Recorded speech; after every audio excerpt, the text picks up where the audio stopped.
Yep, that's me. You're probably wondering how I got here.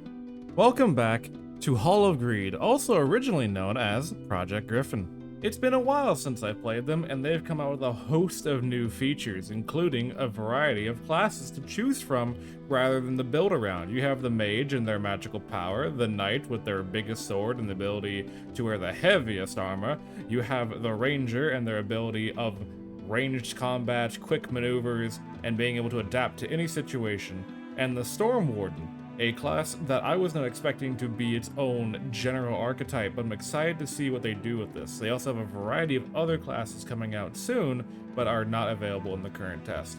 Today I'm going to be doing the Mage, who has a variety of elemental spells available to them, including Glacial Spike, magic missiles, and other abilities that you unlock as you level up your character. After going through a series of randomizations to make myself as red as physically possible in this game, I started exploring the various new menus that are available to us. We have the Merchant, we have your Stash, and various other locations that will be unlocked in future playtests and future updates of the game. I'm very excited to see where these all lead. I also noticed that we have a new leaderboards category. Where is that fox? I swear to God, that fox is up here. I'm going to fucking scream. Where is that fox? Where is it? Okay, they're not here. Choosing between either the free ruined castles or the more advanced night castles, I think we're gonna go with the budget option. And with that, I began my journey into death. Starting our first level, we immediately get put away. First, do hold E to access the chest. I'm already liking the more fluid dynamics, and along with the general appeal and aesthetics of the game. This place has had a huge overhaul since the very first video I did on this, which you can still go check out, linked right now. But you can also notice that the sound design of the game is a lot better, as in there is sound design. The keystone is still a relevant factor within this game, and there are several new methods to require those, which we'll explore later on. After continuing to struggle to open a basic chest because I'm a complete ignoramus when it comes to these kind of games, already the game feels cleaner and much more welcoming to a new audience. The lighting, the sound, the art style, there's so much detail put into every little crevice. You have the books scattered on the tables, the beautiful fire and embers radiating off of every smoke, the chitter of the goblins as they try fruitlessly to hit me with anything that would cause me any damage. I'm a pro gamer, I would never get hit by anything. I also noticed that the detection range of the enemies is a lot better than it was a couple of months ago. It used to be that the moment an enemy entered your camera view, they were immediately aggroed upon you. Now it seems like you have a lot more wiggle room in how you want to maneuver around the level compared to the alpha test that we were originally a part of. As these goblins to my left still have not aggroed to me, even though I am literally within a smelling distance of the frost coming off of my character. However, you should never let anyone tell you this game is entirely too easy. Fuck. Whenever you die, it does reset all the progress that you had in your class. However, you do get to keep the name at the very least, but your cosmetics, your stash, and your fame level are all reset back to a default. On my second run, a bit more geared and a bit more practice in the game, I come across a unique enemy type, and I think these are a great addition to the game. They are a wandering mini-boss that goes across the arena, carrying a keystone to allow you to get out if you cannot find one on your own.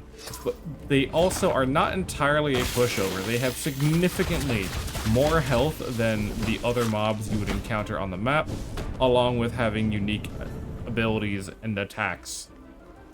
As a mage, it is relatively easy to kite them through the Frost Spike and Magic Missile combination that you are given at the very start of the game. However, I would imagine this is a lot more complicated and a lot more dangerous for characters like the Warrior.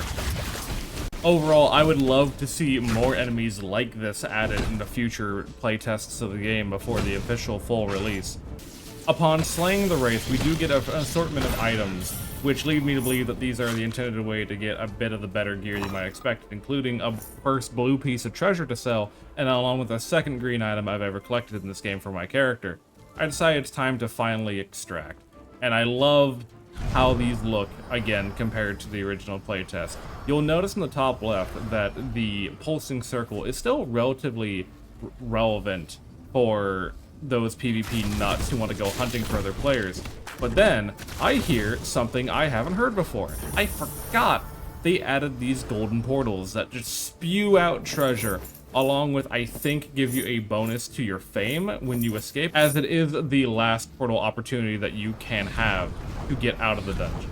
Don't mind me getting stuck on the cliff. And with that, that was my first successful extraction, and I don't think we got away too shabby. I mean, we got a level 2, we got more fame. Moving into the third match, I meet another creator, Wochi TV, who definitely had an amazing time with our party today.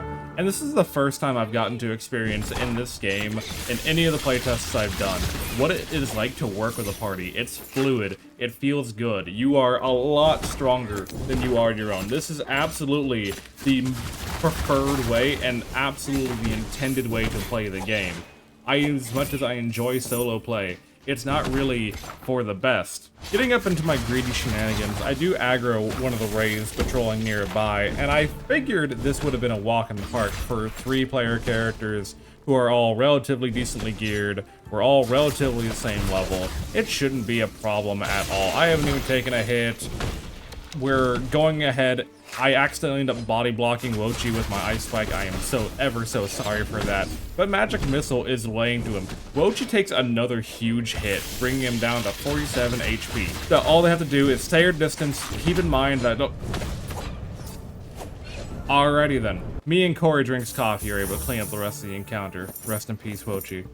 We managed to last all the way until the next gold portal, and my third match is also a success on extraction, and I'm feeling pretty good about the game so far. Again, this is my first PvE co-op experience that I've had in the game, and it felt as clean as it probably should have. Moving into my next encounter, I'd try my luck with the Night Castle, which is a lot higher level. It is not at all intended to be done at my current level. I quickly recognize as these skeletons are way beefier than any I've encountered, and they have new spells I have yet seen any enemy cast. With the Mage's ability to constantly throw out AoE damage, I don't find a lot of complications as of this current moment, but again, this is a benefit of I am a ranged character living in a melee world. Hey, who thought it would be a great idea to add mimics to the game? You know what? As I roll this footage of me fighting them in the background, I want to talk to you, the Halls of Greed community. We need to put forward a notice, okay? The notice being that any chest that is green is a mimic. Is this a factual statement?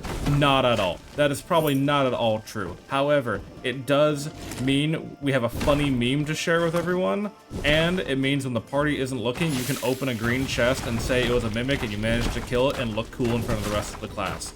That is probably the best you could ask for.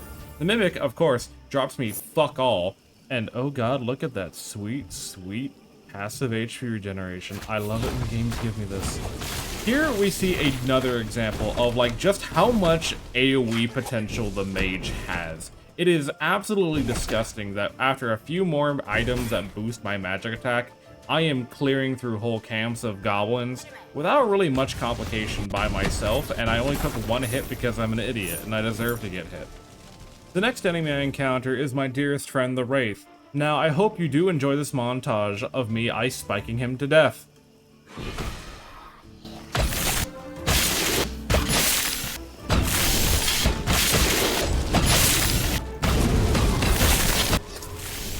Interactive gameplay.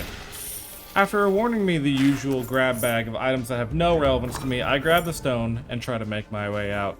However, this is the end of the line for us. The storm is closing in. There are 2 packs of goblins. I have insane AoE potential and the ability to fell many enemies under my spells. However, I am harpened by the fact that my spells have the fatal flaw of cooldowns. And eventually, I am cornered and absolutely obliterated. Fucking god damn it. With that being said, this is where I ended my playtest. I really did enjoy the game, and if you enjoy the game, you can actually hit the game up right now. They are part of Steam Next Fest. You can play the demo, you can join the Discord, and you can look forward to the amazing developments that this game has coming forward. I had so much fun in the short time span that I spent playing this game. Will I make this my everyday game? Probably not. But will this be a fun party game with friends, much like people do with Fortnite, or what they do with Valorant, or League, or whatever? Gather around on a Thursday night and just have fun with your friends. I think we need more games like this that you can just plug in, drop in. There's no real stress. There's no expectation to be thrown upon you. You just play the game. You have fun. You enjoy yourself. I greatly appreciate the developers of Halls of Greed for their support, for their ease of access, for the level of attention that they give their community and the support they give their creators so that we can keep doing amazing things like this. Please go check out their Discord, go check out their page, go wishlist the game on Steam, give it a try right now, and I will see you next time. Ta-ta for now.